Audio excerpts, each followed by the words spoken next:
शुरू करें भाई क्लास को। कल एक होमवर्क में दिया था, बड़ा खतरनाक सी कैलकुलेशन का सवाल था ये। जी हाँ, इस सवाल की कैलकुलेशन खतरनाक थी और आया भी है सवाल, ये है भी है। तो फिर क्या कर सकते हैं, करना तो है सॉल्व इसे। एक बार देखेंगे, सवाल कह रहा है कि कोई राशि 5.4 वर्षों में 9.25% प्रति वर्ष साधारण ब्याज की दर से 14,395.2 रुपए हो जाती है इन द सेंस कि वो आपसे मिश्र धन यानी कि अमाउंट की बात कर रहा है। अब कह रहा है इसी राशि पर 4.5 वर्षों में 8.6 प्रति वर्ष की दर से साधारण ब्याज क्या होगा। हाँ, आप डिविजिबिलिटी वगैरह चेक कर सकते हो, क्योंकि आपसे उसने बोला है कि 4.5 वर्षों में और 8.66 की दर से आपको दर को समय से गुणा करना है, तो आपको पता चलेगा ब्याज क्या है ना। तो आप 45 का मतलब है 9 की डिविजिबिलिटी चेक कर सकते हो। 8.6 का मतलब है अगर 9 की डिविजिबिलिटी 2 में लग जाए या 3 में लग जाए, जिसमें भी लग जाए, तो फिर 43 by 43 दूनी 86 होता है। 43 की डिविजिबिलिटी आप चेक कर सकते हो। ऐसे भी एक ऑप्शन है, अगर आप नहीं जाना चाहते हो कैलकुलेशन में, तो फिर ऐसे भी आता है। ठीक है, अब कैलकुलेशन तो बनेगी, चलो देखते हैं बेसिक से क्या है। भाई कह रहा है कोई धनराशि 5.4 वर्षों में 9.25 रेट है, तो रेट कितना है 9.25%। अच्छा, 9.25 को क्या मैं ऐसे लिख सकता हूँ 9 प्लस 1/4%। भाई 0.25 है, 0.25 को फ्रैक्शन में क्या लिख सकते हैं 1/4, है ना। इसको मैंने कहा 9 प्लस 1/4 यानी कि 9 चौक 36 और 1 37/4% का रेट है। कितने परसेंट का रेट है, और हमें कितना है 5.4 वर्ष, तो प्रतिशत ब्याज क्या हो जाएगा, प्रतिशत ब्याज हो जाएगा 5.4 इंटू 37/4। ठीक है, ये आपका परसेंटेज ब्याज हो जाएगा। जरा कैलकुलेशन करिए भाई कितना बनेगा। तो आप कहेंगे कि सर 33 चौके कितना होता है 148 भाई 3 चौके 12 7 चौके 28, 148 का 8 हासिल के 14, 33 पंजे कितना होता है 185, 185 और 14 कितना होता है 199। पॉइंट लग रहा है तो यहाँ पर पॉइंट लगा दो और डिवाइड बाई 4। आप कहेंगे 4 चौक 16 3, 4 नाम 36 3, 4 नाम 36, 4 पंजे 20, यानी कि 49.95% ये हमारा प्रतिशत ब्याज है। अगर हमें अमाउंट चाहिए, अगर हमें अमाउंट यानी कि मिश्र धन चाहिए, तो मैं 100% में इसको जोड़ दूंगा, 149.95% बन जाएगा कि नहीं। आप कहेंगे सर बिल्कुल बनेगा, बनेगा। और अमाउंट ही हमको दे रखी है 14,395.2, इसी की ही वैल्यू हमको दे रखी है 14395.20। तो यहाँ से सबसे पहले हमें क्या करना है, सबसे पहले हमको निकालना है प्रिंसिपल यानी कि वो मूलधन कितना है। या फिर प्रिंसिपल की भी जरूरत नहीं है, यहाँ से आपसे पूछा है कि 4.5 वर्षों में 8.6 प्रति वर्ष की दर से साधारण ब्याज क्या होगा, तो यहाँ से परसेंट ब्याज बताना जरा कितना होगा जो हमसे पूछ रहा है। आप कहेंगे 4.5 इंटू 8.6%, इतने परसेंट की हमें एक्चुअल में वैल्यू निकालनी है, इतने परसेंट की, है ना। और इतना परसेंट का मान दिया हुआ है, 1% कितना होगा 14395.20 बटा 149.95। और हमें कितने परसेंट की वैल्यू निकालनी है, हमें निकालनी है उतने परसेंट की। तो पहले इसे कैलकुलेट करके देखना, पॉइंट से पॉइंट हट जाएगा क्योंकि दो दो जीरो है, दो दो संख्या है पॉइंट के बाद। अब ये देखो एक्चुअल में ये कटेगा कितनी बार, ये कटेगा कितनी बार, यही थोड़ा सा हमें देखना है। ऊपर क्या है, ऊपर है 14,39,520 और नीचे है 14,995, 14,995। अब देखो थोड़ा सा इसमें यहाँ पे आके कैलकुलेशन बनेगी, या तो आप इस तरीके से कैलकुलेशन करो, या तो आप इस तरीके से करो, या फिर आप ऐसे भी कर सकते हो कि 14,995 को अगर मैं 100 टाइम्स करूँ, 100 गुना करूँ, तो कितना हो जाएगा, ये हो जाएगा 14,99,500। लेकिन हमें जाना कितने के पास है, 14,39,520 के पास। इसका मतलब है ये 100 बार तो नहीं जाएगा, ये 100 बार तो नहीं जाएगा, क्योंकि अगर मैं इसको 100 बार काटूं तो 100 बार बनता है 14,99,500, हमें जाना है 14,39,000 के पास, कम जाना है। तो फिर ये बनेगा कितनी बार, तो फिर ये बनेगा कितनी बार, उसके लिए हमें यूनिट डिजिट चेक करनी होगी। 5 के 20, अगर मैं 100% में से 4 घटा दूं तो क्या ये 96% के पास क्या है, 96 बार कट रहा है क्या। आप इतना दिमाग अगर नहीं लगा सकते हो तो फिर आपको इस तरीके से करना होगा। मैं पहले ही आपको डिस्क्लेमर दे चुका हूं कि ये कैलकुलेटिव सवाल है, बैंकर सवाल है। 14,995, 14,000 नहीं कटेगा, एक बार तो नहीं जाएगा, तो फिर 9 बार जाएगा, एक बार नहीं गया तो फिर 9 बार जाएगा। तो 9 बार देखना जरा, 9 पंजे 9 पंजे 45, 9 पंजे 45 हासिल का 4, 9 ने 81 और 4 85 हासिल के 8, 9 नाम 81 और 8 89 हासिल के 8, 9 चौक 36 और 8 44 हासिल के 4, 9 एकम 9 4 13। तो 12 में से 5 गए 7, 14 में से 5 गए 9, 18 में से 9 गए 9, 12 में से 4 गए 8, ये बचा आपका, इसको यहाँ उतार लो। 14 पंजे 70, 14 छिंग 84, 6 बार जाना जरा, 6 पंजे 30 हासिल का 3, 6 निम्मा 54 3 57 हासिल के 5, 6 निम्मा 54 5 59, 6 चौक 24 5 29, 6 एकम 6 और 2 8। देखो पूरा पूरा कट गया, यानी कि रिमाइंडर आ गया 0। तो हमारा जो आंसर आया है 1% का, वो आया है 96।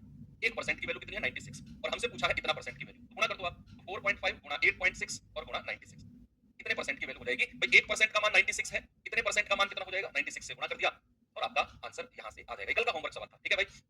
अब ये कैलकुलेशन आप कर लो, पॉइंट हटाओगे बटे 10, पॉइंट हटाओगे बटे 10, 5 दूनी 10, 5 नाम 45, 2 से जाएगा 43 बार, ठीक है।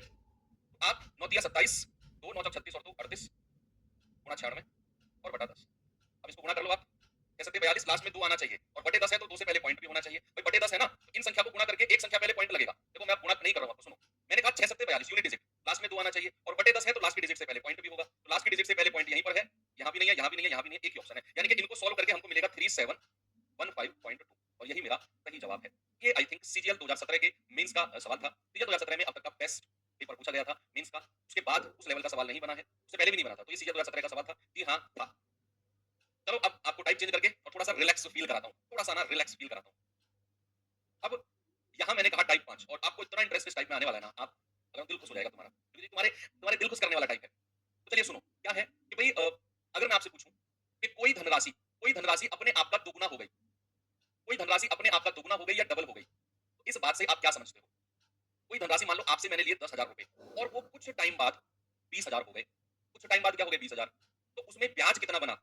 भाई 10,000 रुपए अगर मैंने आपसे लिए और वो 20,000 बन गए, तो उसमें ब्याज कितना बना? आप कहेंगे सर 10,000 ही ब्याज बना, यानी कि जब भी ब्याज मूलधन के बराबर हो जाए, तो पैसा डबल हो जाता है।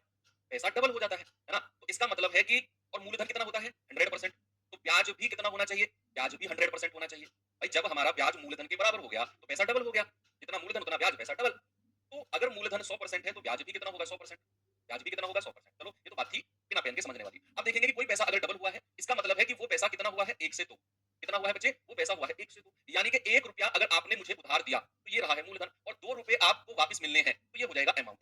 1 से 2 हुआ है अगर पैसा दुगना हुआ है ना? तो मैंने आपसे कहा कि अगर मतलब एक खलीफा आ गया, बिल्कुल आ गया। कह रहा है कि सर आप सीपीओ के एग्जाम वालों के लिए जल्दी करा रहे हो पेपर। गुरुदेव सीपीओ का पेपर हो चुका है। सीपीओ का पेपर हो चुका है। भाई साहब कान पकड़ के चीनी कर दूंगा, बता रहा हूँ। ऐसी बात करोगे तो सुनो, मैंने कहा कि अगर पैसा दोगुना हुआ है तो 1 से 2 हुआ है। एक अगर प्रिंसिपल था तो 2 क्या है? 2 है अमाउंट यानी कि मिश्रधन। तो ब्याज कितना मिला होगा? साधारण ब्याज कितना मिला होगा? 2 में से 1 घटा दो, साधारण ब्याज मिला होगा 1। साधारण ब्याज मिला होगा 1। और अगर मुझे ब्याज प्रतिशत में निकालना है, अगर मुझे ब्याज प्रतिशत में निकालना है, भैया कितना होगा ब्याज प्रतिशत? तो आप कहेंगे कि सर 1 ब्याज है और मूलधन कितना है? 1 और गुणा 100। तो ब्याज प्रतिशत कितना हो जाएगा? ब्याज प्रतिशत हो जाएगा 100। लेकिन अब जो हम टाइप करने वाले हैं, उसमें मुझे कुछ इसी तरह की चीजें दिखनी है। इसी इसी तरह की चीजें मुझे दिखेंगी। लेकिन हम ऐसा थोड़ी करेंगे हर सवाल में। नहीं, हम करेंगे क्या? हम करेंगे कुछ और। यहाँ तो मैंने आपको बताई है चीजें थोड़ा सा प्रैक्टिकली। प्रैक्टिकली क्या बताई है? अगर मूलधन 1 रुपया है तो अमाउंट हो गया 2 रुपया। तो ब्याज कितना मिला होगा? 2 माइनस 1 यानी कि ब्याज मिला होगा 1 रुपया। और अगर ब्याज परसेंट में बताना है, यानी कि 1 रुपया ब्याज बटा मूलधन गुणा 100 यानी कि ये हो जाएगा 100% ब्याज। क्या हो जाएगा? ये हो जाएगा 100% ब्याज। ठीक है। अगर मैं इसको कुछ और तरीके से आपको बताऊं कि कोई भी पैसा अगर n टाइम्स होता है, यहाँ तो मैंने आपको एग्जांपल किसका बताया है? यहाँ एग्जांपल बताया है दोगुने का। अब वो 3 गुना भी होता है, 4 गुना भी हो सकता है, वो 5 गुना भी हो सकता है, वो 1000 गुना भी हो सकता है, वो 1000 गुना भी हो सकता है। देखो कितना ही गुना हो सकता है। तो उस केस में अगर मैं ब्याज प्रतिशत आपसे पूछूं, मैंने कहा कोई भी पैसा अगर n टाइम्स होता है और मुझे बताना है प्रतिशत ब्याज कितना मिला है, तो प्रतिशत ब्याज होता है n माइनस 1। क्या होता है बच्चे? n माइनस 1 और इंटू 100%। आपको यही करना है और ये कैलकुलेशन आपके दिमाग में होनी चाहिए। आपका ब्याज परसेंट क्या होगा? n minus 1 into 100%। अच्छा यहाँ अगर मैं आपसे कहूं कि कोई भी पैसा 3 गुना हो गया, कोई भी पैसा क्या हुआ है? 3 गुना हुआ है, तो जल्दी से मुझे बताओ उसमें ब्याज कितना परसेंट बना होगा? टोटल टोटल ब्याज कितना परसेंट बना होगा? कितने समय में बना है हमें उससे मतलब नहीं है। हमें मतलब है कि कोई भी पैसा अगर 3 गुना हो गया तो उस पर ब्याज कितने परसेंट बना होगा? उस पर ब्याज कितने परसेंट होगा? आप कहेंगे सर 3 में से 1 घटा दो 2 और 100 से मल्टीप्लाई कर दो। सर ये ब्याज हो जाएगा 200%। कितना हो जाएगा मेरे भाई? ब्याज हो जाएगा 200%। ये चीजें ना यहाँ चल लीजिए यहाँ। ये बहुत बड़ा समुद्र है, बहुत बड़ा। बहुत सारी चीजें यहाँ समा सकती हैं अगर आप चाहो तो। अगर मैं कहूँ कोई भी पैसा 7 गुना हुआ, कोई भी पैसा 7 गुना हुआ, तो उस पे परसेंट ब्याज कितना बनेगा? आप कहेंगे कि सर 7 गुना है ना, तो 7 में से 1 घटा दो 6 और 100 से गुणा कर दो। यानी कि ब्याज बनेगा हमारा 600%। क्या बनेगा ब्याज? सर ब्याज बनेगा हमारा 600%। क्या बनेगा? 600%। तो ये चीज आपको क्लियर हो गई? यस। अब चलो आपको मैं लेकर चलता हूँ तारों के शहर में, मतलब सवाल की तरफ। करिए पहला सवाल जल्दी से बच्चा पार्टी, इसका जवाब क्या होगा? सवाल है धनराशि वार्षिक साधारण ब्याज की दर पर 16 वर्षों में 7 गुना हो जाएगी। 16 वर्षों में कितना हो गई? 7 गुना। तो वार्षिक ब्याज की दर बताओ क्या होगी? मतलब ये टाइप हम उसी तरीके से करेंगे जो तरीका हमने पढ़ा है पहली क्लास से, उसी तरीके को यहाँ मैं अप्लाई कराऊंगा। जिन लोगों ने भी टेस्ट नहीं दिया है डिस्काउंट और डिसऑनेस्ट शॉपकीपर का, तो प्लीज आप लोग टेस्ट दे दो। मैं सही बता रहा हूँ, नहीं तो इतना लट्टू कूटूंगा कि सोची ना होगी। मैं सच बता रहा हूँ। अगर 16 वर्षों में 7 गुना हो गई तो ब्याज की दर बताओ क्या है? अगर मैं आपसे पूछूं कि कोई पैसा 7 गुना हो गया, कोई पैसा जो है 7 गुना हो गया, अच्छा 7 गुना हो गया मतलब ब्याज कितना परसेंट है? अरे सर 7 गुना हो गया मतलब ब्याज तो हमारा, ब्याज कितना परसेंट होगा? 7 में से 1 घटा दो 6 और 100 से गुणा कर दो। सर ब्याज तो 600% है जी। ब्याज तो 600% है। और ये ब्याज कितने सालों में मिला होगा? सर 16 साल का ब्याज है ये, है कि नहीं? भाई 16 साल का ब्याज कितना है? 16 साल का ब्याज है 600%। ये टोटल ब्याज निकाला मैंने, टोटल टोटल इंटरेस्ट है ये। और समय कितना दिया हुआ है? 16 साल। क्या मैं ये कह सकता हूं कि 16 साल का जो हमारा साधारण ब्याज है वो 600% है? एक साल का साधारण ब्याज कितना होगा? 600 बटा 100, 16 सॉरी कितना परसेंट? और मैंने एक साल का ही ब्याज क्यों निकाला? मैंने एक साल का ही ब्याज क्यों निकाला? क्योंकि सर एक साल का ही ब्याज परसेंट तो रेट ऑफ इंटरेस्ट होता है। भाई एक साल का जो ब्याज प्रतिशत है वही तो ब्याज की दर है। ब्याज की दर का क्या मतलब है? एक साल का ब्याज। तो यहाँ मुझे पता है कि 16 साल में 600% ब्याज मिलता है। एक साल में कितना मिलेगा? 600 बटा 16, एक साल का ब्याज परसेंट ही आपका रेट होगा। 8 दूनी 16, 8 सत्ते 56, 8 पंजे 40 और 75 बटा 2 यानी कि 37.5%। और यही आपका आंसर है, rate of interest, option number D. अरे कुछ इसमें फॉर्मूला कुछ नहीं लगाना है भाई साहब। जहाँ से जहाँ जो भी आप अब तक सीख कर आए हो, आप एक तरीका सीख कर आए हो। मैं आपको तरीका नहीं बता रहा हूँ, मैं आपको कॉन्सेप्ट बता रहा हूँ कि कॉन्सेप्ट से कैसे होगा कि कोई पैसा अगर 7 गुना हुआ है तो ब्याज बना होगा 600% और ये ब्याज 16 साल में बना होगा। तो एक साल में कितना बना होगा? 600 बटा 16, 37.5% और एक साल का ब्याज ही तो हमारा रेट ऑफ इंटरेस्ट होता है और वही हमारा आंसर है। क्या अगला सवाल उड़ा दोगे हवा में? अगला सवाल हवा में उड़ना चाहिए। जल्दी से मुझे आंसर बता दो क्या होगा?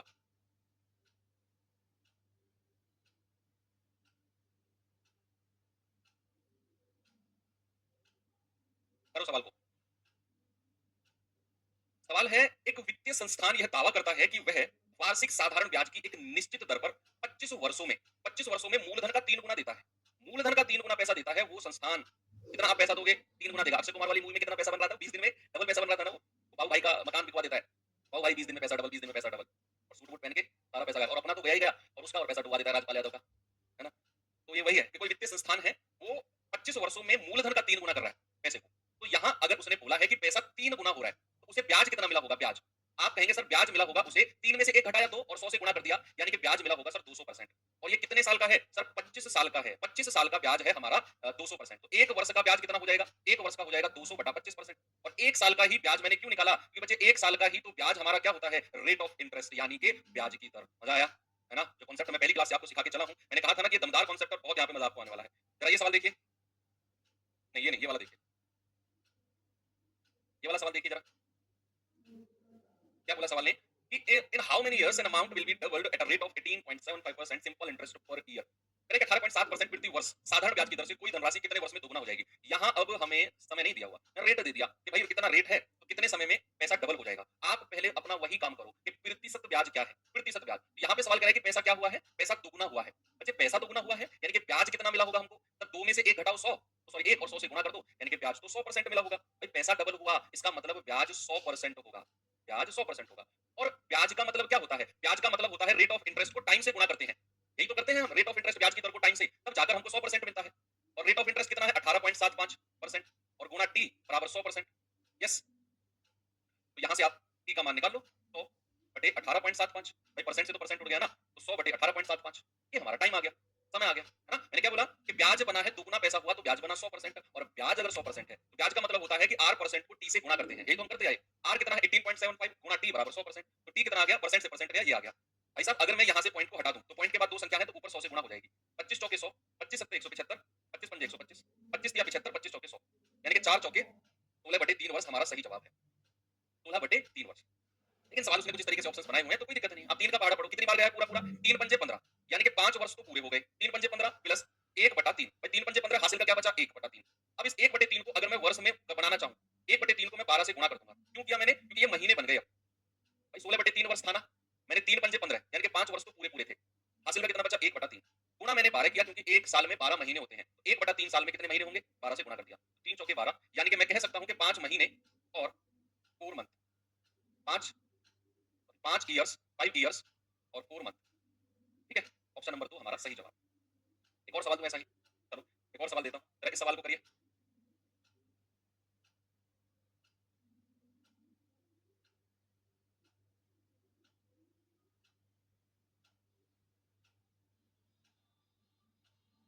सवाल है साधारण ब्याज की 18% वार्षिक दर पर, 18% वार्षिक दर पर करें कि कोई धनराशि कितने वर्ष में स्वयं का दुगुना हो जाएगी, स्वयं का डबल। अब बच्चे यहाँ भी बात दोगुने की हो रही है। अगर बात दोगुने की हो रही है तो हमें ब्याज बताओ जरा कितना मिलेगा। आप कहेंगे सर ब्याज मिलेगा 2 में से 1 घटाया 1, 100 से गुणा किया तो ब्याज मिलेगा 100%। और ब्याज का मतलब क्या होता है? ब्याज का मतलब होता है r% को मैंने समय से गुणा किया तो मुझे 100% मिला। r% कितना है? 18% गुणा समय बराबर 100%। परसेंट से परसेंट उड़ गया तो t बराबर कितना आएगा? 100/18, यानी कि 2 नाम 18, 50/9 वर्ष। कितना बचे? 50/9 वर्ष। तो ये कितनी बार जाएगा? 9 पंजे 45, 5 वर्ष तो पूरे पूरे हैं, है ना भाई? 9 पंजे 45, 5 वर्ष तो पूरे पूरे हैं। आगे बचा कितना? 5/9। और अगर इस 5/9 को मैं 12 से गुणा कर दूं तो ये क्या महीने में बदल जाएगा? 3 तिया 9, 3 चौके 12, यानी कि मैं कह सकता हूं कि 5 इयर्स और 5 चौके 20/3 मंथ। 20/3 अप्रोक्सीमेट कितना होता है? अप्रोक्सीमेट होता है 6। भाई 3 6 18 हो गया ना, 6.67। आप इसे 6.67 कह सकते हो, तो ये अप्रोक्सीमेट 7 चला जाएगा। अप्रोक्सीमेट 7, अप्रोक्सीमेट 7 चला जाएगा। 3 6 18 तो 6.67 है, तो 0.5 से ज्यादा है, तो हम कह सकते हैं 5 साल 7 महीने, ऑप्शन नंबर बी। तो किसने अप्रोक्सीमेट दिया हुआ है? तो हमारा आंसर क्या हो जाएगा? हमारा आंसर हो जाएगा 5 वर्ष और 7 महीने। यस, बिल्कुल सही बात है। तो चलिए आगे चलते हैं। सवाल पाएंगे जरा, बताओ जल्दी से।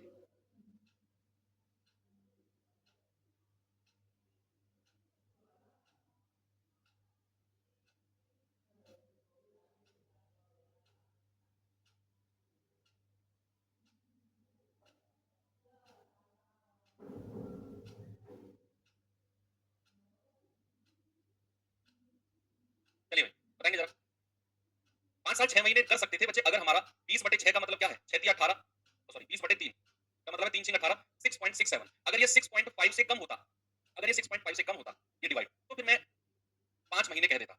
लेकिन ये सॉरी 6 महीने, तो ये 6.5 से ऊपर चला गया तो मुझे फिर इसको 7 महीने कहना होगा। सवाल क्या है भाई, सवाल देखेंगे जरा कि किसी धनराशि पर साधारण ब्याज मूलधन का 4 गुना है। अब यहाँ बात समझना, यहाँ चीजें कुछ और कह रहा है वो, यहाँ जो कह रहा है ना, यहाँ चीजें कुछ और कह रहा है। वो कह रहा है कि किसी धनराशि पर साधारण ब्याज जो है ना, वो मूलधन का 4 गुना है। कह रहा है वार्षिक दर प्रतिशत और वर्षों में जो समय है वो बराबर है। बताओ वार्षिक दर प्रतिशत क्या होगी। सवाल समझ में आ गया। वो कह रहा है कोई धनराशि है, कोई पैसा है, उस पैसे का जो साधारण ब्याज है ना, जो साधारण ब्याज है वो मूलधन का 4 गुना हो गया। यहाँ आपको ये नहीं करना बच्चे कि 4 गुने का मतलब है कि 300% ब्याज, नहीं। ये मत करना कि 4 में से 1 घटाकर 100 से गुणा कर दो। यहाँ रट्टाफिकेशन नहीं चल रहा, यहाँ सवाल की अंडरस्टैंडिंग चल रही है। वो तो यहाँ साफ साफ कह रहा है कि जो साधारण ब्याज है ना, जो साधारण ब्याज है वही है मूलधन का 4 गुना। हम 1 घटाकर 100 से गुणा कहाँ करते थे, जहां वो हमको देता था कि कोई पैसा 2 गुना हो जाएगा, कोई पैसा 4 गुना हो जाएगा। जब वो कहता था हो जाएगा, यानी कि वो अमाउंट की बात करता था। यहाँ तो उसने साफ बोला है कि भाई साधारण ब्याज ही 4 गुना है। साधारण ब्याज ही क्या है, सिंपल इंटरेस्ट ही हमारा क्या है, 4 गुना। और 4 गुने का मतलब होता है 400%। 4 गुने का मतलब क्या है, 400%। 4 गुने का मतलब क्या है, 400%। यानी कि अगर मैं मूलधन को 1 मानूं तो साधारण ब्याज कितना है, 4 गुना यानी कि 4। ऐसा सवाल ने बोला है। और अगर मुझे साधारण ब्याज का परसेंट निकालना हो तो 4 बटे मूलधन गुणा 100, ये कितना बनेगा, 400%। ऐसे लिखा मैंने, ये 400%, ऐसे लिखा तो हमारा ब्याज कितना आ गया, 400%। अब सवाल क्या है कि जो वार्षिक दर प्रतिशत है, यानी कि रेट ऑफ इंटरेस्ट जो है वो किसके बराबर है, समय के बराबर है। जो रेट ऑफ इंटरेस्ट है वो किसके बराबर है, समय के बराबर है। ऐसा सवाल ने बोला कि जो वार्षिक दर प्रतिशत है, जो एनुअल रेट ऑफ इंटरेस्ट है, वो हमारा वर्षों में समय के बराबर है। आर बराबर टी, आर बराबर क्या, आर बराबर टी। तो यहां क्या मैं ये कह सकता हूं बच्चे कि आर परसेंट गुणा, और टी को मैं क्या आर लिख सकता हूं भाई, टी को क्या मैं आर लिख सकता हूं कि नहीं, और बराबर किसके है, 400% के। प्रतिशत ब्याज निकाल रहा हूं मैं, ये प्रतिशत ब्याज ही तो है, 400% जो है। तो आर गुणा टी बराबर 400% है, और टी को मैंने क्या लिख दिया, आर। तो क्या यहाँ से परसेंट गया, आर गुणा आर हो जाएगा आर स्क्वायर बराबर 400। आर कितना हो जाएगा, अंडर रूट ऑफ 400। और अंडर रूट ऑफ 400 कितना होता है, 20। आर बराबर 20 है, और वही आपसे पूछा है, ऑप्शन नंबर डी। भाई जो ये 400 मैंने निकाला परसेंट में, ये क्या है, ये प्रतिशत ब्याज है, परसेंटेज इंटरेस्ट 400%। टोटल टोटल 400% ब्याज है, टोटल 400% ब्याज है। हमने यहाँ 300% क्यों नहीं लिखा 4 गुने का, क्योंकि अभी तक पिछले सवालों में वो हमसे कहता था कि कोई पैसा 3 गुना हो गया, यानी कि वो पैसा मिश्र धन की बात कर रहा था।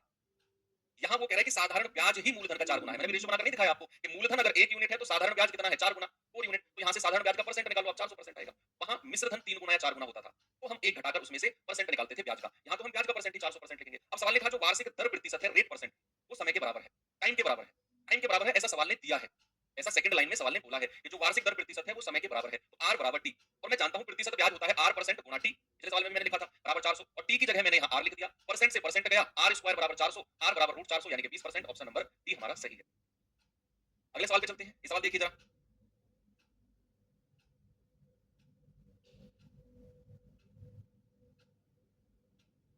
देखेंगे बच्चे सवाल को क्या है। सवाल है कि एक राशि पर प्राप्त किया गया साधारण ब्याज, कोई मूलधन है, उस पर जो हमें इंटरेस्ट मिलता है, प्राप्त किया गया साधारण ब्याज, कह रहा है उस राशि का, यानी कि उस मूलधन का 25/36 है। इस बार उसने सवाल को कुछ और बनाया कि हमसे बोला गया है एक राशि पर प्राप्त किया गया साधारण ब्याज मूलधन का 25/36 गुना है, 25/36 गुना है। तो कह रहा है कि वर्षों की संख्या ब्याज की वार्षिक दर के बराबर है। ऐसा उसने बोला है, मैंने अपनी तरफ से नहीं लिख रहा हूं आर बराबर टी। भाई साहब उसने बोला है कि वर्षों की जो संख्या है ना, वर्षों की संख्या क्या होती है, टाइम पीरियड। टी वर्षों की संख्या क्या वार्षिक दर के बराबर है, एनुअल रेट ऑफ इंटरेस्ट के बराबर है। तो टी बराबर आर उसने साफ साफ बोला है, सवाल को पढ़ो। उसने कहा वर्षों की जो संख्या है ना वो वार्षिक दर के बराबर है, यानी कि आर बराबर टी परसेंट, सॉरी आर बराबर टी। तो मेरा ब्याज की दर बता दो क्या है। भाई साहब हमें दिया हुआ है साधारण ब्याज उस राशि का 25/36। अगर मैं ब्याज का प्रतिशत आपसे पूछूं तो क्या मैं ये कह सकता हूं कि ब्याज हमारा कितना है, 25/36 गुणा 100। क्या ये ब्याज प्रतिशत आ जाएगा 2500/36? मैंने परसेंट में निकाल दिया ब्याज को, उसने फ्रैक्शन में दिया हुआ था कि कोई साधारण ब्याज राशि का 25/36 है। परसेंटेज में मैंने आपको फ्रैक्शन को परसेंट में बदलना सिखाया था ना, कि कोई भी फ्रैक्शन अगर आपके पास है और अगर मैं उसे 100 से गुणा कर दूं तो वो परसेंट में बदल जाएगा। तो यहाँ हमारे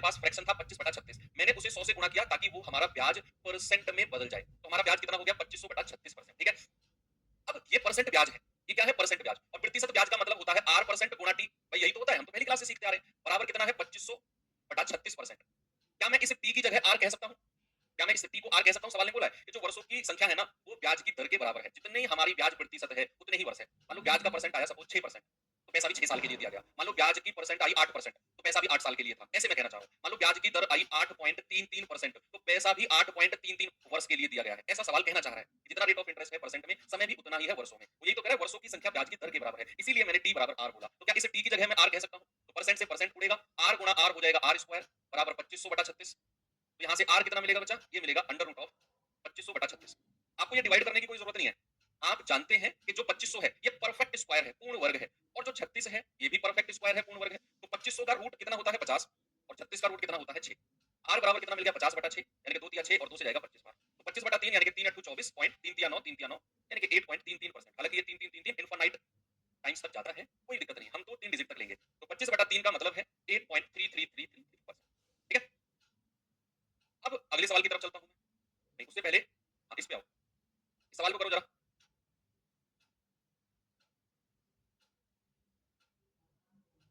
देखिए जरा इस सवाल को। सवाल करें कोई धनराशि साधारण ब्याज पर 4 वर्षों में स्वयं का दुगुना हो जाती है। 4 वर्षों में स्वयं का दुगुना हो जाती है। हाँ, तो कह रहा है कि उसी ब्याज दर पर कितने समय में 7 गुना हो जाएगी। इस बार उसने दो सवालों को मिक्स कर दिया। उसने क्या किया? उसने दो सवालों को मिक्स कर दिया। और बच्चा उसने सवाल में पूछा कि कोई धनराशि 4 साल में तो होती है दुगुना, डबल, तो कितने समय में 7 गुना होगी? कितने समय में वो धनराशि 7 टाइम्स हो जाएगी? बताइए आपका जवाब क्या होगा? भाई साहब बताएंगे? भाई हम जानते हैं, उसने बोला है 4 वर्ष में। 4 वर्ष में कितना? दुगुना। दुगुना। तो दुगुने का मतलब क्या होता है? दुगुने का मतलब होता है 100%। उसने बोला ना दुगुना हो जाती है। तो दुगुने का मतलब होता है 2 माइनस 1 गुणा 100। वहां मैंने 400% में वाले में 1 माइनस इसलिए नहीं किया था क्योंकि वहां साधारण ब्याज ही मूलधन का 4 गुना था। यहां मैं -1 इसलिए करता हूं क्योंकि यहां वो कह रहा है कि वो धनराशि दुगुना हो जाती है। हो जाती है वो राशि दुगुना। तो हो जाती है तो भैया फिर हमको 1 घटाकर 100 से गुणा करना है, तो हमारा ब्याज आएगा 100%। अगर वो कह रहा है 7 गुना, भाई हमें ये पता है कि 7 गुने का मतलब कितना ब्याज चाहिए? 7 गुने का मतलब है कि ब्याज चाहिए 600%। यानी कि अगर उसने बोला है कि कितने समय में वो 7 गुना हो जाएगी, मतलब ब्याज हमको 600% पता करना है। और हम जानते हैं कि 100% ब्याज कितने वर्ष में मिलता है? 4 साल में। भाई 100% ब्याज कितने वर्ष में मिलता है जी? 4 साल में। तो 600% ब्याज कितने वर्ष में मिलेगा? 600%। अगर मैं 100% को 600% बनाऊंगा तो क्या मुझे 6 से गुणा करना होगा? इधर भी 6 से गुणा कर दो, आप आ जाएंगे 24 वर्ष। भाई या तो आप ऐसा करो कि 100% बराबर 4 वर्ष, 1% कितना और 600% कितना। 2-3 स्टेप में ऐसा करो, या तो 1% निकालो फिर 600% निकालो, या फिर डायरेक्ट ही 100% को अगर 600% बनाना है तो 6 से गुना और फिर 4 को 6 से गुणा करके 24 वर्ष हमारा बन जाएगा। ऐसे ही आपने करना है। ठीक है? एक सवाल और देता हूं बच्चा, इस सवाल को देखिए जरा और जल्दी से आप मुझे इस सवाल का आंसर बताने की कोशिश करेंगे।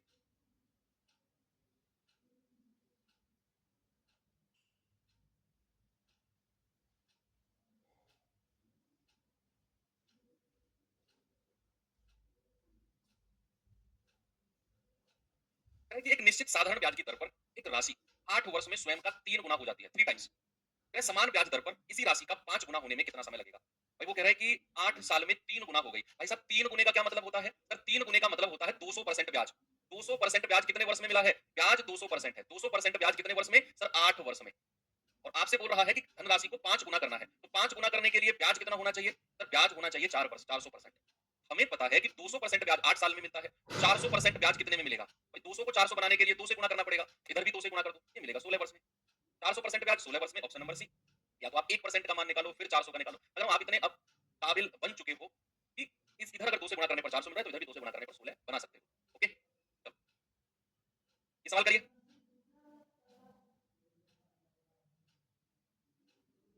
जल्दी से बताएंगे बच्चे इसका जवाब। सवाल करें एक निश्चित राशि 20 वर्षों में 6 गुना हो गई। 6 गुना। उसी राशि को 5 गुना होने में कितना समय लगेगा? भाई 20 साल में तो 6 गुना, तो 5 गुना होने में कितना समय? ओ भाई 6 गुने का मतलब क्या है? 6 गुने का मतलब है कि ब्याज कितना मिलेगा? सर ब्याज मिलेगा 500%। और कितने साल में? 20 वर्ष में। आपसे कह रहा है 5 गुना होने में समय। 5 गुने का मतलब है ब्याज कितना मिलेगा? सर ब्याज मिलेगा 400% है जी। सही कह रहा हूं या गलत? 5 गुने का मतलब है ब्याज मिलेगा 400%। तो हमें पता है 500% 20 साल में, 1% कितने में? 20 बटे 500 में। तो यहाँ मुझे 1% निकालना पड़ेगा कि 500 को मैं 400% में डायरेक्ट मल्टीप्लाई करके नहीं कर सकता हूँ। तो फिर 1% कितना? 400% कितने में? 400% होगा 20 बटे 500 और गुणा 400। 2 जीरो से 2 जीरो खत्म, 5 चौके 20, 4 चौके 16। कितने वर्ष में मेरे भाई? 16 वर्ष में, ऑप्शन नंबर डी हमारा सही है। इस तरह के सवालों में तो मजा आया ना यार। अब बिल्कुल भी मतलब क्या बोलूं तुम्हारे लिए, ऐसा वर्ड यूज करूं धनराशि 18 वर्ष में साधारण ब्याज पर दोगुना हो जाती है, तो कितने वर्ष में 3.5 गुना हो जाएगी? कितने वर्ष में 3.5 गुना हो जाएगी? 3.5 गुने का मतलब इसको मैं ऐसे लिख सकता हूँ 3.5 गुना। और अगर मुझे यहाँ से ब्याज निकालना हो, तो ब्याज कितना होगा? भाई मैं क्या कैसे निकालता हूँ ब्याज? 1 माइनस करके, 1 माइनस किया तो 2.5 आएगा और गुणा 100 करते हैं, है ना? n माइनस 1 into 100, 1 माइनस किया तो 2.5, यानी कि हमारा आ जाएगा 250%। ब्याज कितना पता करना है हमें? 250%। कह रहा है कि 18 वर्ष में दोगुना हो जाती है, 18 वर्ष में दोगुना हो जाती है। तो क्या मैं ये कह सकता हूँ कि दोगुने का मतलब क्या होता है? दोगुने का मतलब क्या होता है? 100% ब्याज। भाई दोगुने का मतलब है 100% ब्याज। कितने वर्ष में? 18 में। और हमें बताना है 3.5 गुना, यानी कि मैंने इसको लिखा 3.5 टाइम्स। तो परसेंट ब्याज निकालना होगा तो 1 माइनस करेंगे 2.5 और 100 से गुणा कर देंगे, यानी कि ब्याज हमको चाहिए 250%, है ना? तो 100% 18 वर्ष में, अगर 250% निकालना है तो 2.5 से गुणा करते हैं। हालांकि फिर भी आप 1% की वैल्यू निकालो, 18/100, तो 250% कितने में होगा? 18/100 गुणा 2.5, 25 पंजे सॉरी 5 गुणे 25, 5 दूनी 10, 18 पंजे 90/2, यानी कि आएगा 45 वर्ष। कितना आएगा बच्चे? ये आ जाएगा 45 इयर्स, यानी कि हमारा आंसर है नन ऑफ दीस। क्या आंसर है हमारा? None of these, option number D. चलो इस टाइप का एक और सवाल करो लास्ट, फिर हम टाइप चेंज कर रहे हैं।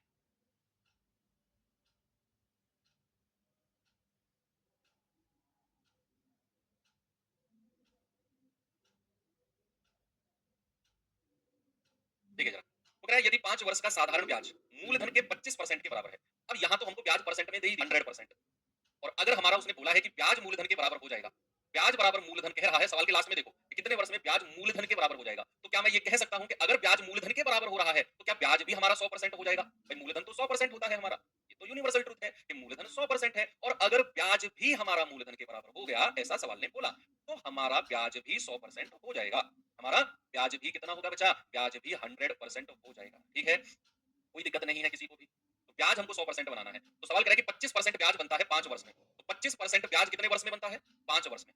और ब्याज हमको बनाना कितना है? 100%। तो 100% बनाने के लिए कितने से गुणा करना पड़ेगा? भाई 100% ब्याज कितने वर्ष में बनेगा? 4 से गुणा कर दो, इधर भी 4 से गुणा कर दो, तो सर 100% ब्याज बनेगा 20 वर्ष में। बड़ा ही इंटरेस्टिंग और प्योर कॉन्सेप्चुअल सवाल है, बड़ा इंटरेस्टिंग और प्योर कॉन्सेप्चुअल सवाल। हमसे बोला है कि ब्याज मूलधन के बराबर कितने वर्ष में होगा, और मैंने आपसे बोला कि अगर मूलधन हमारा 100% है, तो सब जानते हैं, तो ऑलरेडी ट्रुथ है ये तो, और उसने बोला ब्याज मूलधन के बराबर, तो ब्याज को भी 100% बनना पड़ेगा। और हमें दिया गया है कि 25% ब्याज बनता है 5 साल में, 25% ब्याज 5 साल में, तो 100% ब्याज कितने में बनेगा? 4 से गुणा करनी पड़ेगी, इधर भी 4 से गुणा कर दो, तो ये गुणा हो जाएगा हमारा 20 साल में। क्या हो जाएगा? 20 साल। ठीक है, चलो अब इस तरह के सवालों को एंड करके और शुरू करता हूं थोड़े से। अब जो टाइप 6 में आपको कराने वाला हूं ना बच्चे, ये लैंग्वेज में बड़े होंगे। ये सवाल क्या होंगे सुनो, देखो साधारण ब्याज और चक्रवर्ती ब्याज के क्वेश्चंस आपको लैंग्वेज में बड़े मिल सकते हैं। आप प्रीवियस उठाकर देखो, हो सकता है लैंग्वेज में कई सारे सवाल आपको बड़े मिले, और ये टाइप में भी वही होगा, लेकिन उनके सॉल्यूशंस उतने ही छोटे होंगे। एक बार हमारे दिमाग में चीजें क्लियर हो गई और फिर चीजें इक्वल चलती रहेंगी उसी तरीके से। एडवांस में अगले मंथ से शुरू करेंगे बच्चे।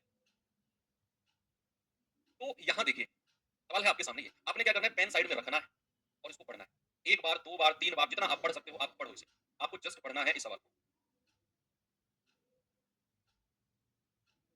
2600, 2600 के बाद पॉइंट है, तो ये इतनी बड़ी संख्या मत मान लेना। आप इसको काउंट नहीं भी करोगे तब भी चलेगा, 2600 ही कहेंगे इसको। 2600 की धनराशि को दो भागों में इस प्रकार विभाजित करके उधार दिया गया था कि पहले भाग पर, 2600 को दो पार्ट में बांटा है, बराबर बराबर नहीं बांटा, अलग अलग बांटा है। कह रहे कि पहले भाग पर प्रति वर्ष 10% की दर से 5 साल का जो साधारण ब्याज मिलता है, दूसरे भाग पर प्रति वर्ष 9% की दर से 6 साल के साधारण ब्याज के बराबर है। ये बड़ा अच्छा सवाल है, बहुत आसान है भाई, आप मेरा विश्वास करो, करोगे कि नहीं? यस सर करेंगे, बहुत आसान सवाल है। कह रहा है कि 10% की दर पर उधार दी गई राशि कितनी है? आपसे बड़ी सिंपल सी बात कह रहा है कि मान लो मेरे पास 2600 रुपए है, मैं दो लोगों को देता हूँ, बराबर बराबर नहीं, एक को कितना एक को कितना मैं नहीं बता रहा, मैंने दो लोगों को दिया 2600 का, कुछ पार्ट एक को कुछ पार्ट दूसरे को। अब मैं अगर पहले बंदे की बात करता हूँ, तो इस बंदे को मैंने ब्याज का रेट लगाया है 10% वार्षिक, और इसे पैसा दिया है मैंने 5 साल के लिए। इस बंदे को 2600 का ही कुछ पार्ट, 10% का रेट और 5 साल के लिए। अब दूसरे बंदे की बात कर लो, इसको मैंने दिया है 9% की दर से और इसको दिया है 6 साल के लिए। तो इन दोनों से जो मुझे ब्याज मिलेगा ना, वो बराबर होगा। इन दोनों से जो मुझे ब्याज मिलेगा वो बराबर होगा। बेशक इन दोनों का मूलधन अलग अलग है, इसको मैंने कुछ अलग रुपया दिया, इसको कुछ अलग दिया, हालांकि वो दोनों मिलाकर 2600 रुपए ही बनेंगे, लेकिन 2600 का कुछ पार्ट इसे कुछ पार्ट इसे, इसका रेट ऑफ इंटरेस्ट अलग है, इसका रेट ऑफ इंटरेस्ट अलग है, इसका समय अलग है, इसका समय अलग है, लेकिन दोनों का ब्याज बराबर है। ये मैंने सवाल की समरी आपको बताई है ना? अब आप पढ़ो, अब क्या करो, अब आप इसे पढ़ो, अब आपको ये चीज और अच्छे से समझ में आएगी। अब आप पढ़ो, बताओ। कह रहा है कि 2600 रुपए हैं, ये लिख दिया मैंने। अब 2600 को उसने दो भागों में बांटा है, कह रहा है दो भागों में बांटा है, एक भाग को मैंने ए मान लिया, दूसरे भाग को मैंने बी मान लिया। भाई दो भागों में बांटा है, एक को मैंने ए मान लिया, दूसरे को मैंने बी मान लिया, क्या ये दोनों भाग मिलकर 2600 के बराबर नहीं होंगे? ए और बी मिलकर बिल्कुल होंगे सर। अब कह रहा है जो पहला भाग है ना, जो पहला भाग है, पहला भाग है, उसका रेट ऑफ इंटरेस्ट कितना है? 10%, उसका समय कितना है? 5 वर्ष। दूसरे भाग का रेट ऑफ इंटरेस्ट कितना है? 9%, और उसका समय कितना है? 6 साल, 6 साल सॉरी, उसका समय कितना है? 6 वर्ष। अब कह रहा है दोनों से मिलने वाला जो ब्याज है ना वो बराबर है। ब्याज क्या होता है? ब्याज क्या होता है? ब्याज होता है इन दोनों को गुणा कर दो, 10 पंजे 50%। भाई 10% 1 साल का, तो तो 5 साल का 50%, और ये 50% किसका? इसके मूलधन का ए का। ये ब्याज मिला हमें, ब्याज। ब्याज ही तो है भाई, 10 पंजे 50%, और इधर ब्याज कितना है? 9 छिक्के 54%, और किसका? बी का। ये इसका ब्याज मिला है हमें। तो क्या दोनों तरफ के ब्याज को बराबर कर देंगे? यस सर, दोनों तरफ के ब्याज को बराबर कर दो। हो गया सवाल, क्या रखा है? आप रेशियो बना लो। ये जाएगा आपका 2 से 25 बार, और 2 से जाएगा 27 बार। अगर मैं ए और बी का रेशियो आपसे पूछूं, ए के सामने 27 और बी के सामने 25, अब जो 2600 रुपए है, इस रेशियो में बांट दो इसे, इस रेशियो में बांट दो। तो मैं क्या कह सकता हूं कि 27 और 25 होता है 52, और 52 यूनिट का मान है 2600। एक यूनिट का मान कितना होगा? 2600 बटा 52, 52 पंजे 260, यानी कि 50 बार जाएगा। आपसे कह रहा है 10% की दर पर जो पैसा उधार दिया वो कितना है? तो 10% वाला तो ये है, ए का मान आपसे पूछा है, तो 27 गुणा 50 यानी कि 135। कितना है? 1350, ऑप्शन नंबर बी। इतने की जरूरत ही नहीं वैसे। आपने जैसे ही यहाँ रेशियो बनाया ना, जैसे ही आपने अनुपात बनाया और आपसे पूछा है 10% पर जो पैसा उधार दिया है वो कितना है? अरे गुरु, जो 10% पर पैसा उधार दिया है ना, वो तो ये है, और मेरा आंसर 27 से कटना चाहिए। देख लो, 125 नहीं कटेगा 27 से, 145 नहीं कटेगा 27 से, 115 नहीं कटेगा 27 से, और 135, 27 पंजे 135। ऑप्शन नंबर डी लगाओ और उछल जाओ 2 फुट ऊपर कि हमने तो इतना सब करने से बच गए। डिविजिबिलिटी लगाया, आंसर आ गया तुरंत। अब बताओ, ये इतना बड़ा सवाल था, आसान है ना? आपने क्या किया? इनका ब्याज निकाल कर बराबर करके रेशियो बनाया है भाई। इसमें कुछ उर्दू फारसी थोड़ी लिखा है आपने, है कि नहीं? आगे चले, आगे चलो, अगला सवाल बताना मुझे, बताओ जल्दी से। ये तो वही सवाल आगे नहीं वही आगे, लेकिन इसमें फिर एक जीरो और बढ़ जाएगी, 13,500 हो जाएगा। चलो कर लो इसे, ठीक है, सवाल वही है ये।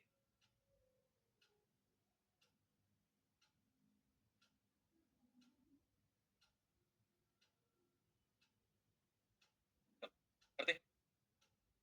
सवाल कह रहा है कि 26,000 को इस प्रकार दो राशियों में विभाजित किया जाता है। एक भाग को 10% की दर से 5 वर्ष के लिए। अब मैं उतना नहीं लिखूंगा जितना मैंने पिछले सवाल में डिटेल्स लिखी है ना, इतनी डिटेल्स हम नहीं लिखेंगे। अब मैं बहुत सारी चीजें शॉर्ट लिखूंगा, सवाल से ही मैं मदद लूंगा, सॉरी। कह रहा है 26,000 को दो भागों में इसलिए इस प्रकार बांटा जाता है कि 10% की दर से 5 साल का ब्याज, 9% की दर से 6 साल के ब्याज के बराबर है। 6 साल के ब्याज के बराबर है। तो ये मैंने कहा कि उसने दो भागों में बांटा है, ए और बी में, ए और बी में। अब उसने दो भागों में से बांटा है, ए और बी में। तो पहले भाग का ब्याज कितना होगा? 10% की दर से 5 साल का कितना हो जाएगा भाई? 10 पंजे 50% ऑफ ए। और दूसरे भाग का ब्याज कितना हो जाएगा? 9% की दर से 6 साल का ब्याज हो जाएगा 54% ऑफ बी। क्या दोनों के ब्याज बराबर हैं? यस सर, बिल्कुल है। आपको भी यही करना, उतना नहीं लिखना जितना मैंने पिछले सवाल में लिखा। तो जस्ट आपको जब रिवीजन आप करते हैं तो उस टाइम पर रिकॉल हो जाए चीजें, इसलिए मैं इतना सब कुछ लिखता हूँ। ये 25 बार जाएगा, ये 27 बार। ए और बी का रेशियो क्या हो गया? ए के सामने 27, बी के सामने 25। 27 और 25 52। 52 यूनिट का मान कितना है? 26,000। एक यूनिट का मान कितना होगा? 52 पंजे 260, एक यूनिट का मान 500। आपसे कह रहा है 10% की दर से 5 साल के लिए निवेशित राशि कितनी है? तो 10% वाली तो यही है भाई, जो 10% पर दी गई है। तो 27 गुणा 500, 13,500। ऑप्शन नंबर सी हमारा सही है भाई। तो सवाल तरह से एक जीरो बढ़ी है इसमें, तो आंसर में भी एक जीरो बढ़ जाएगी। ये सवाल करिए,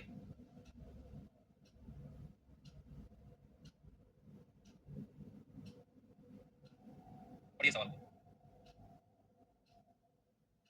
कह रहा है कि एक आदमी तीन अलग अलग योजना में, कोई तीन अलग अलग योजना है, साधारण ब्याज की 10%, 12% और 15% की दर पर क्रमशः 6 वर्ष, 10 वर्ष और 12 वर्ष के लिए धन राशियों का निवेश करता है, यानी कि पैसा लगाता है। कह रहा है यदि प्रत्येक योजना से परिपक्वता पर उनके समान ब्याज प्राप्त होता है, उसे समान ब्याज प्राप्त होता है। ये जो लाइन मैंने सर्कल की है ना, यही है जो भी है, यही है।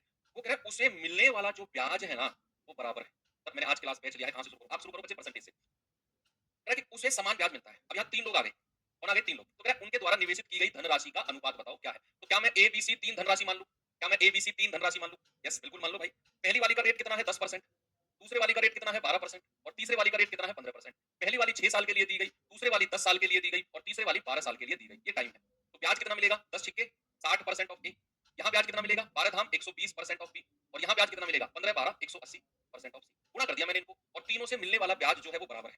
मैंने क्या किया? मैंने ब्याज को बराबर कर दिया। अब आपने कुछ करना ही नहीं है, आपने एबीसी का रेशियो बनाना है। वही तो आपसे पूछा है कि उसके द्वारा निवेशित धन राशि का रेशियो बनाओ। भाई ये कितने से जाएगा? 60 एकम 60, 60 दूनी 120 और 6 दिया 18, यानी कि 1 ए बराबर 2 बी बराबर 3 सी।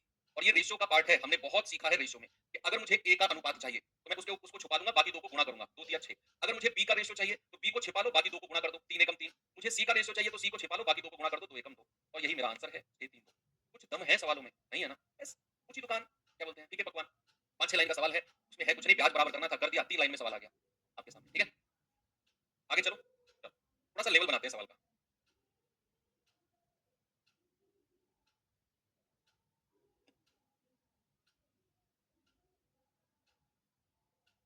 ठीक है, करिए सवाल।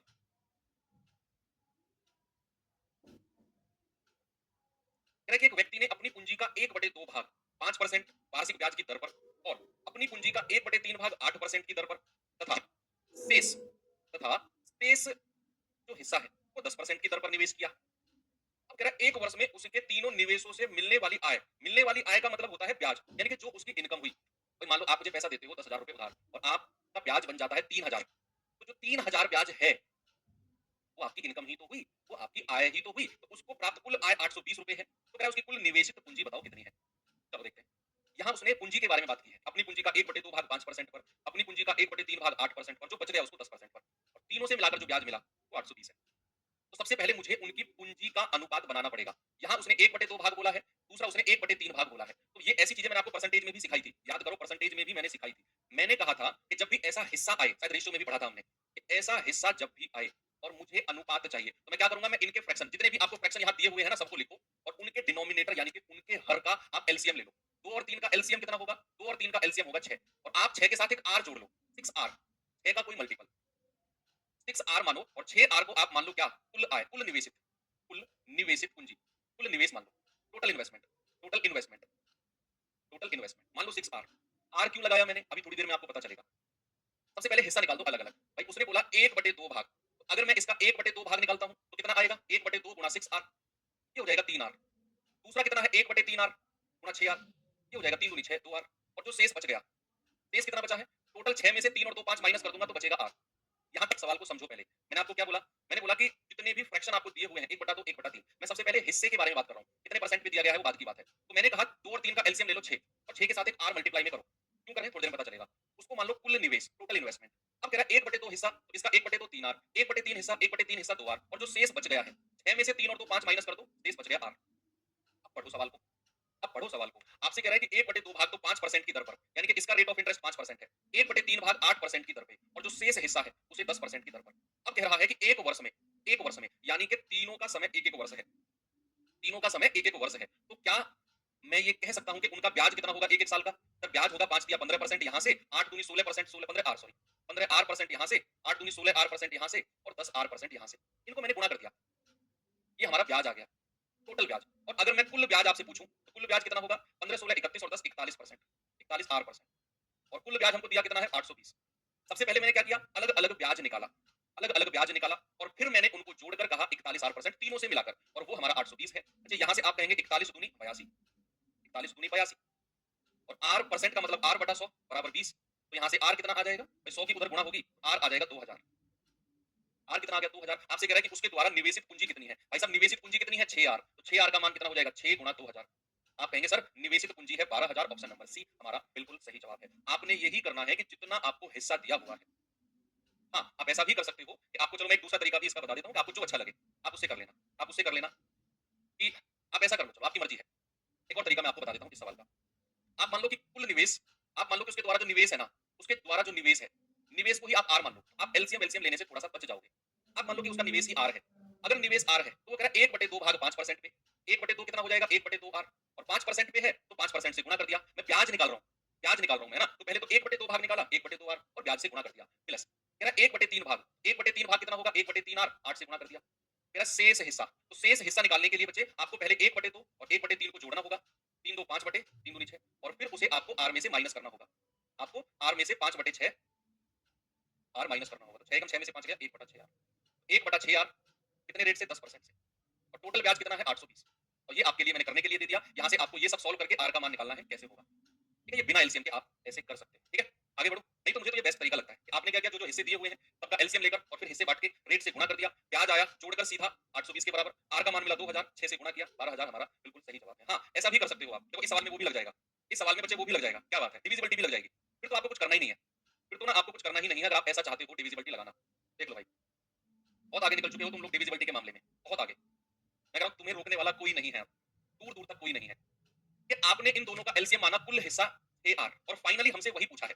फाइनली क्या पूछा है, 6 आर का मान पूछा है हमसे। तो एक बार आगे बढ़ने से पहले मैं जानता हूं कि मेरा आंसर 6 का मल्टीपल जरूर होगा, क्योंकि हमें 6 आर का मान निकालना है। मेरा आंसर 6 से जरूर कटेगा। क्या ये 6 से कट रहा है, नहीं। ये कट रहा है, नहीं। 8 कट रहा है, नहीं। 6 दूनी 12 यही कट रहा है। तो फिर मैं आगे बढ़ूंगा ही नहीं, तो फिर मैं आगे बढ़ूंगा ही नहीं, ठीक है। 6 का मल्टीपल 1 मिल गया, नहीं तो आप इससे जा सकते हो या फिर इससे, और तीसरा इसको आप करना, ठीक है। आगे एक और सवाल ऐसा ही दे रहा हूं मैं आपको, जरा देखेंगे बच्चे सवाल को, बताएंगे इसका जवाब मुझे।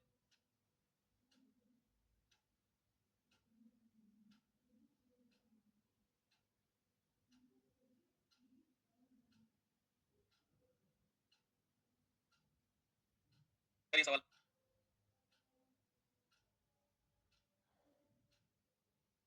बताओ बच्चे जल्दी से क्या होगा?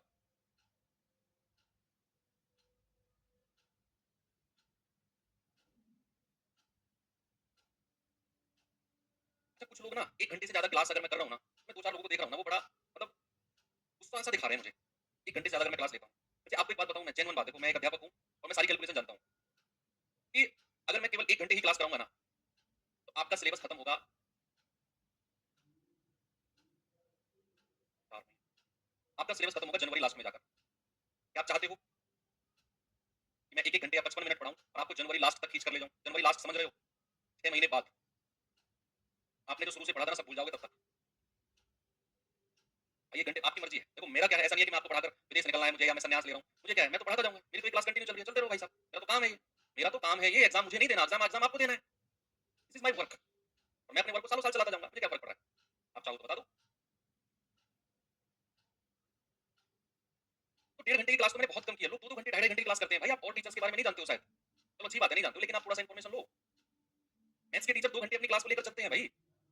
अब कोई बड़ी बात नहीं है 2 घंटे क्लास अगर आपकी होती है तो मैथ्स में।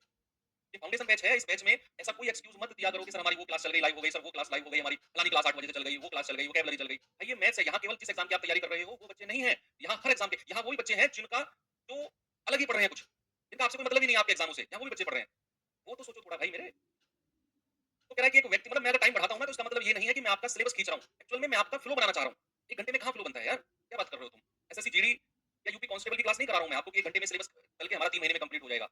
भाई यहाँ हम लेवल पढ़ते हैं फाउंडेशन में। लेवल पढ़ते हैं लेवल। लेवल तो वर्ड बड़ा फेमस आप सभी ने सुना होगा। और लेवल पढ़ने के लिए 1 घंटा काफ़ी नहीं होता है। इसके लिए टाइम लिमिट ही नहीं होती है। 1 घंटा चलो, डेढ़ घंटा चलो, सवा घंटा चलो, 2 घंटे चलो, चलने दो यार जो चल रहा है। एक व्यक्ति ने अपनी पूंजी का 2/3 भाग 6% की दर से, 1/5 भाग 10% की दर से और शेष भाग 15% की दर से निवेश किया। यदि उसकी वार्षिक आय 600 रुपए है, तो उसकी पूंजी बताओ क्या है? वार्षिक आय का मतलब है कि उसने 1 साल में इतना ब्याज कमाया है। 1 साल में इतना ब्याज कमाया है उसने। ये उसने बोला है। ठीक है? तो सबसे पहले जितने भी फ्रैक्शंस दिए गए हैं 2/3 1/5 इनके डिनोमिनेटर यानी कि 3 और 5 का एलसीएम ले लो। एलसीएम ऑफ 3 एंड 5 अगर मैं लेता हूं तो ये आएगा 15 और 15 को ही मैं क्या मान लूं 15 को ही मान लूं 15 आर को सॉरी 15 आर को मैंने मान लिया कि उनका निवेश है उनके द्वारा निवेशित पूंजी है। अब इसको आप 3 भागों में बांट लो। मेरा इसका 2/3 हिस्सा अगर मैं 15 आर का 2/3 हिस्सा निकालता हूं 3 पंजे 15 5 दूनी 10 आर इसका 1/5 हिस्सा 15 आर का 1/5 हिस्सा 5 दिया 15 3 एकम 3 आर और अगर मैं शेष हिस्सा पूछता हूं रिमेनिंग हिस्सा तो आप कहेंगे 10 और 3 13 15 में से 13 गया तो रिमेनिंग आएगा 2 आर। रिमेनिंग हिस्सा क्या आएगा? रिमेनिंग हिस्सा आएगा 2 आर। अगर सिलेबस खींचने वाली बात होती ना तो आपको यही नहीं पता कि सिलेबस खींचना क्या होता है। सिलेबस खींचना होता है कि मैं मैराथन से लगाता मैं आपको कह देता कि भाई सैटरडे में हम 4 घंटे क्लास करेंगे, संडे में हम 4 घंटे क्लास करेंगे, आपकी सुनता ही नहीं मैं। सैटरडे संडे 4-4 8 घंटे में एक चैप्टर निपटा देता मैं। वो होता है सिलेबस खींचना। मैराथन से लगाई, लिमिटेड क्वेश्चंस पढ़ाए 60 65 50 60 एक चैप्टर के उड़ा दो यार हटाओ। बच्चों को क्या पता कितना पढ़ना है? कमेंट मत पढ़ो उनके। हमें कौन सा बच्चा आगे पास आके गिरबान पकड़ के कह रहा है कि मास्टर आपने ये नहीं पढ़ाया। वो होता है सिलेबस खींचना। ये सिलेबस खींचना नहीं है। यहाँ तो मैं आपको बहुत डिटेल में लेकर चल रहा हूँ। क्या तुम लोग यार गुरुदक्षिणा दे रहे हो मेरे इतनी सारी मेहनत की। चलो कोई बात नहीं। 2/3 भाग 6% की दर पे 3/3 आर भाग 10% की दर से और जो शेष हिस्सा बच गया है उसको 15% की दर से निवेश किया। तो यहाँ जरा मुझे बताना कुल ब्याज कितना होगा? आप कहेंगे सर 10 60 आर परसेंट में, है ना? 60% कुल ब्याज में निकाल रहा हूँ। यहाँ देखेंगे 10 या 30 आर परसेंट में और यहाँ जाएंगे 15 दूनी 30% आर। अब आप इनको जोड़ दो 6 और 3 9 9 और 3 12 यानी कि टोटल ब्याज आ गया 120% आर। ये टोटल ब्याज है। टोटल ब्याज है और हमको दे रखा है टोटल इनकम कितनी है 600। मैंने आपको बोला टोटल इनकम मतलब टोटल ब्याज। अगर परसेंट को हटाएंगे तो बटा 100 पहले तो इसको काट दो 12 पंजे 60 5 बार गया परसेंट का मतलब आर बटा 100 बराबर 5 आर का मतलब कितना हो जाएगा 100 पंजे 500 आर का मतलब है 500। आपसे बोला है उसने उसकी पूंजी कितनी है पूंजी तो भाई साहब 15 आर है 15 आर का मतलब कितना हो जाएगा 15 गुणा 500 यानी कि 7500। ठीक है 7500 क्या यार पूरा फ्लो बिगड़ गया। चलो ठीक है यार ये आपके लिए होमवर्क दे रहा हूँ मैं इसे कर लेना और फिर मंडे को कंटिन्यू करेंगे आप। ओके एक मौका दिया है उसे कर लेना आप। आपका मन करे तो ना करे तो मत करना भाई मैं अपना फर्ज निभाऊंगा। आप अपना फर्ज निभाओ वो आपके ऊपर है। ठीक है आप जो भी बोलते हो सुन लेता हूँ मैं मुझे कौन सा आपका एड्रेस पता है कौन सा मैं आपके पास आ रहा हूँ। चलो छोड़ो ये कर लेना भाई सवाल। ओके